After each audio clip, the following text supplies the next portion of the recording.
She whispered, "You're not his real father," right after our son's graduation. So I left without saying a word. He had no idea why I disappeared. "You're not his real father." That's what my wife whispered in my ear, smiling, holding my arm, not 10 seconds after our son's name was called at his high school graduation. The stadium was still clapping. People were on their feet, crying, laughing, hugging. And I just stood there, frozen, applauding like an idiot, pretending my entire world hadn't just collapsed under my feet. For 18 years, I lived for that boy. His name is Alex. And up until about 3 seconds before my wife opened her mouth, I was the proudest dad in the world. I woke up that morning feeling like this was my reward for every overtime shift, every sleepless night, every school project I stayed up helping him finish while his mom was too tired. He's got a full ride to college. He's smart, kind, funny. Everyone says he looks like me, and I always beamed when they said that. I thought I'd pass something on. The moment they called his name, I felt like my heart would burst. He looked so grown up, walking across that stage in his navy blue robe. I had my phone out, recording, cheering, crying a little, even. And just as I lowered the phone to turn to my wife, she leaned in and said it, like she was telling me the parking meter had expired. "You're not his real father." I blinked. I thought maybe I misheard. Maybe she said, "You're the real father," like in a sentimental way. But no, her face stayed calm. She didn't even look at me when she said it, just kept her eyes on the stage, clapping like we were still in a celebration. I wanted to tell you now, before he goes off to college. I don't want to keep secrets anymore." My ears were ringing. I couldn't hear the next name being called. The rest of the crowd faded out like static. There was no warning, no build-up, no big fight before the ceremony, no affair I was suspicious of. She just chose the one day I wanted to hold on to forever, to set it on fire. And here's the part that really screws with my head. She said it with relief, like she had been carrying a heavy box and finally dropped it. Like I was supposed to say, "Thank you for your honesty." We stood in the crowd for another 20 minutes while names were called. I didn't move. I didn't say a word. And when our son walked over, beaming with that crooked smile I used to think he got from me, I hugged him. I hugged him like it was the last time I'd ever get to. "You did good, kid," I said, my voice cracking. "You crying, Dad?" he teased. "Shut up. You're making me look soft in front of all these people," I said, trying to laugh. And I held on a little longer than I probably should have. After that, we had dinner reservations. A little Italian place he loved, with string lights and wood-fired pizza. His grandparents were there, his girlfriend, our friends. Everyone was smiling, toasting him. And I sat at the head of the table, hands shaking under the cloth napkin on my lap. I looked at my wife. She was glowing, chatting about dorm supplies and financial aid forms like she hadn't just thrown a grenade into my life. I stared at her for a full minute while she talked about picking up new bedsheets at Target. And I wondered, how long has she known? Did she ever intend to tell me? Was it eating her alive? Or was it just easy to forget? I kept thinking about Alex. About the first time he held my finger in the hospital. About the time I raced to pick him up when he fell off the monkey bars and broke his arm. About the nights I sat beside his bed while he cried over some middle school heartbreak. Was none of that real? Or worse, was it real only to me? I stayed silent the entire dinner. I forced a smile for the group photos. I gave a toast. I said, "Alex, watching you grow into the man you are today has been the greatest honor of my life. You've made me proud every step of the way. I can't wait to see what you do next." They all clapped. My wife squeezed my hand, and I sat down, heart pounding like a war drum in my chest. That night, after everyone was asleep, I poured a glass of whiskey, but I didn't drink it. I just stared at it, like it had the answers. Then I grabbed a blank piece of paper, and I started writing him a letter.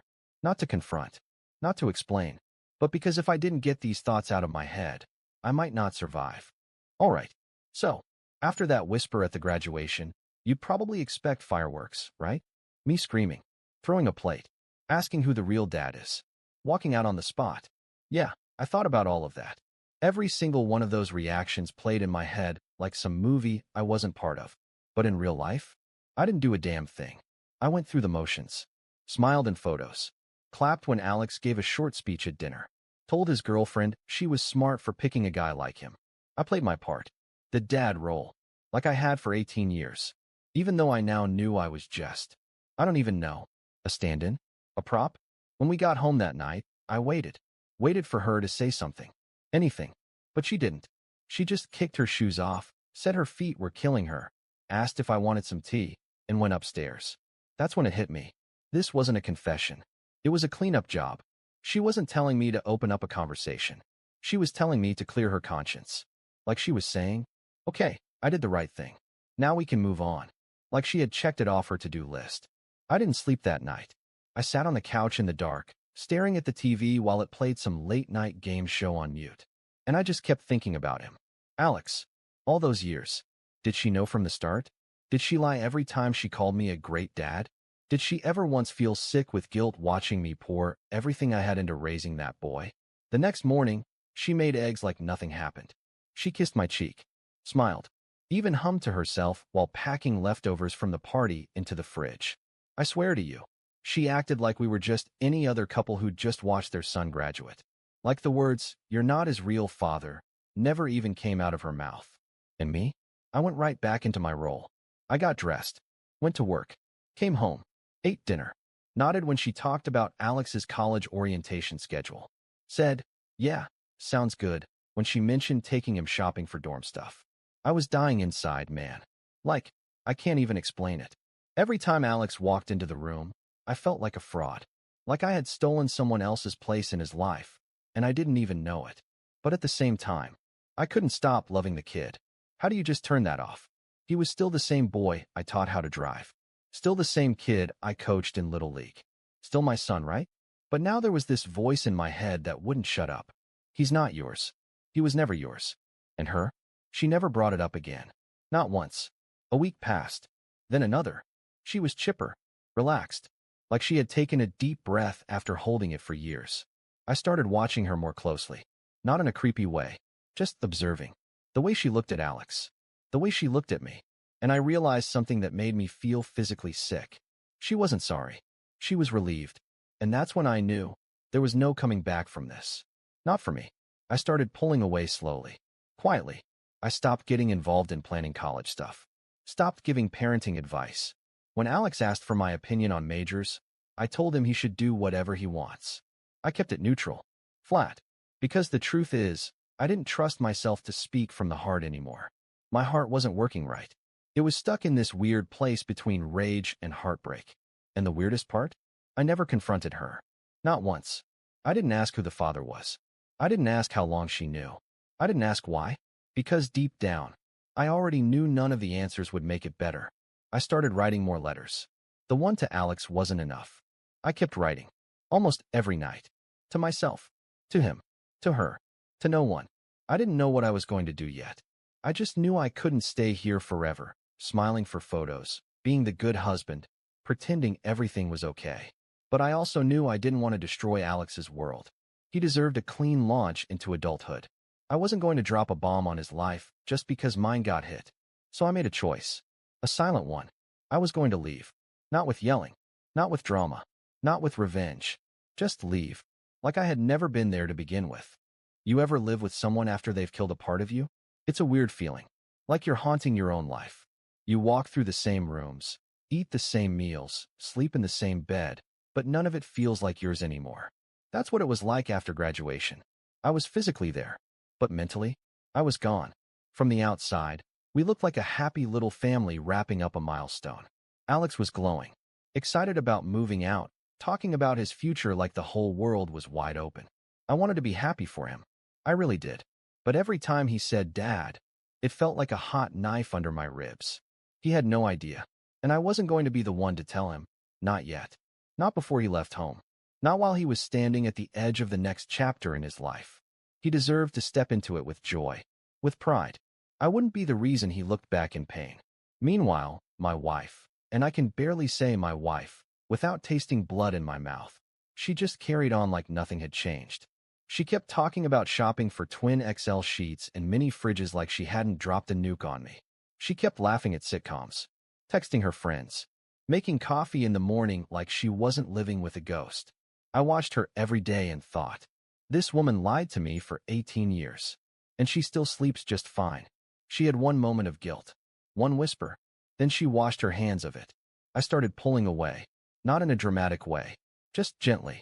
quietly, like I was easing myself out of a life I no longer belonged in.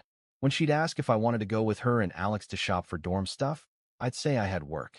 When she brought up planning a going-away dinner, I said, whatever you think is best. I didn't argue. I didn't complain. I didn't throw anything in her face. I was done performing. I stopped calling Alex buddy, not because I didn't love him, but because the word caught in my throat.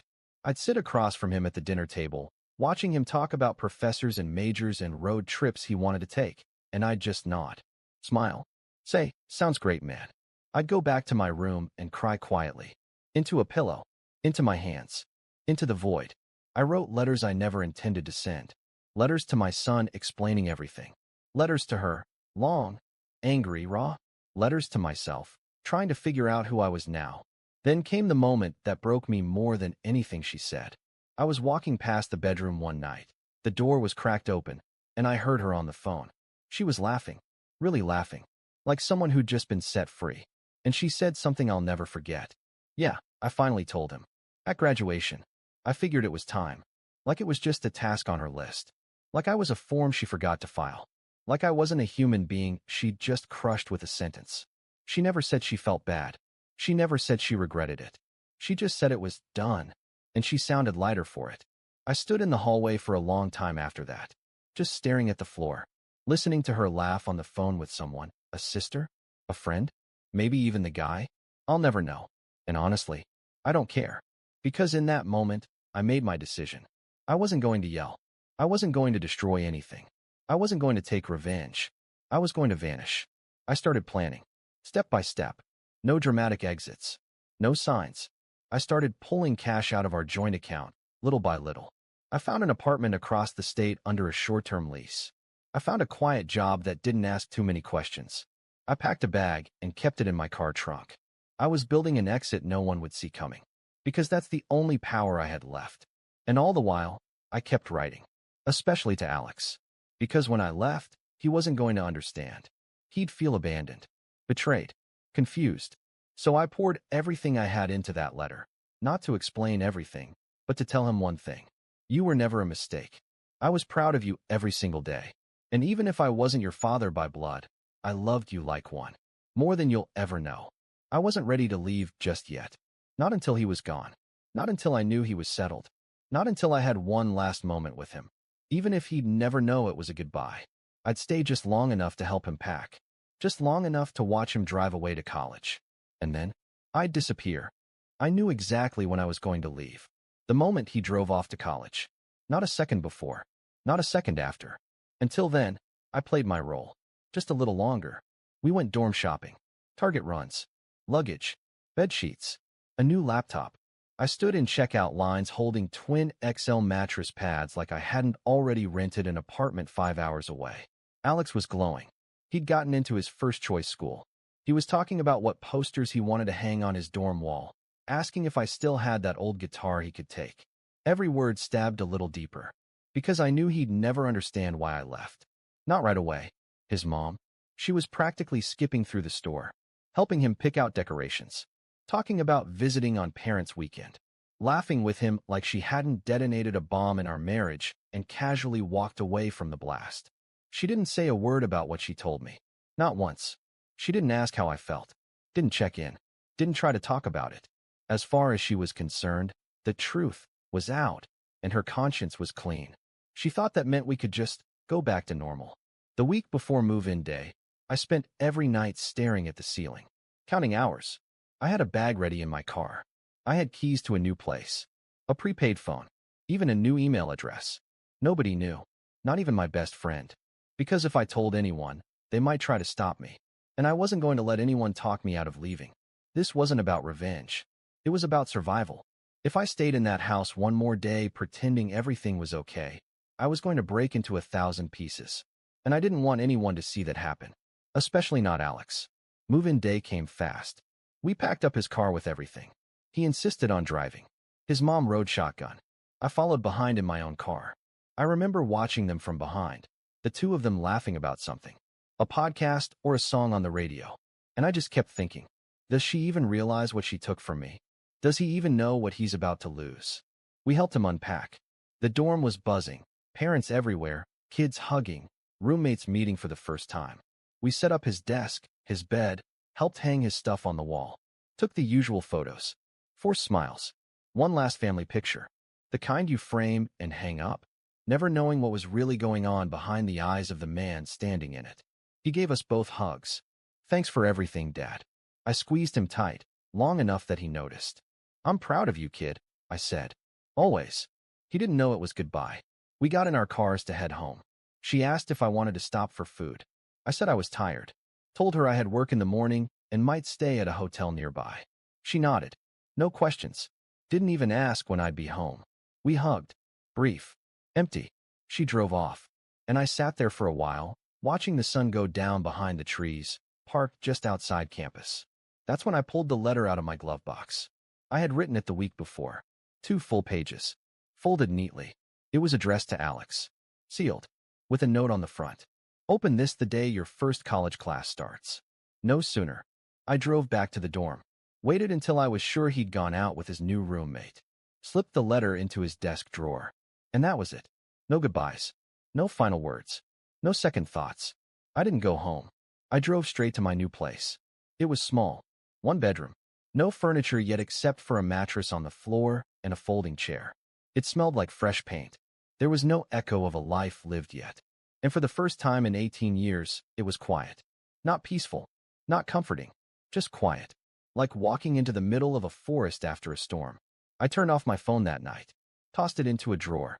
I had nothing left to say. I had said all of it in that letter. And even if it took him years to understand, that was okay. I wasn't leaving to hurt him. I was leaving to protect the last piece of myself that hadn't been hollowed out by lies. The morning of his first college class, my son opened the letter. I know this because he called me that same morning. Twice. Back to back. I didn't answer. I was sitting on the edge of my mattress in my new apartment, staring at the phone while it rang, vibrating across the nightstand like it was trying to wake the dead. I didn't have it in me to pick up. Not yet. That letter had been sitting in his drawer for over a week, waiting. And now it was finally open. He was probably sitting in his dorm room, reading it in silence, the same way I wrote it. No yelling. No drama. Just a quiet unraveling of everything he thought he knew. And it started like this. I need you to know something. Not because I want you to hurt. Not because I'm angry. But because I love you enough to tell you the truth. I didn't go into detail. I didn't name names. I didn't accuse his mother of anything. I didn't explain how she told me at his graduation, or how she waited 18 years to come clean. Because none of that mattered. The truth was simple. I am not your biological father. And then I told him what did matter. But I was there when you were born. I held you in my arms before your mom did. I walked you to school on your first day, even though you told me you were too old to hold hands. I taught you how to throw a curveball, how to tie a tie, how to apologize when you messed up, and mean it. I'm not your father by blood, Alex. But I am your father in every single way that counts. I told him I didn't leave because of him, that I stayed until he was ready to stand on his own. That walking away was the hardest thing I've ever done in my life. But I didn't want to explode his world before he got the chance to build one for himself. I didn't leave you. I left the lie. I told him I'd always be proud of him, that there wasn't a single day I regretted being his dad. Not one. I told him he could reach out whenever he wanted. Or not. I wouldn't force a connection. Wouldn't guilt him. Wouldn't ask him to understand it all right away. I'll be somewhere, rooting for you. That part hasn't changed. It never will.